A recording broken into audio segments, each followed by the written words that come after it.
Okay, I'll just show you how to delete a mobile from the Bluetooth audio system in this Nissan Navara. So from any screen, if we go into settings, it's gone straight to the screen, so just 1 second, let me do that again.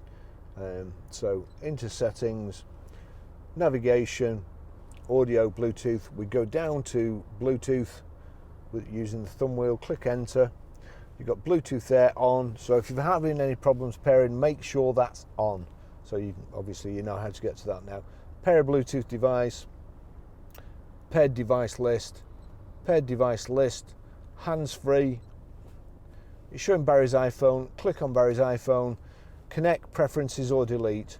I want to delete it, click delete. Barry's iPhone is already on the list, delete Barry's iPhone, yes.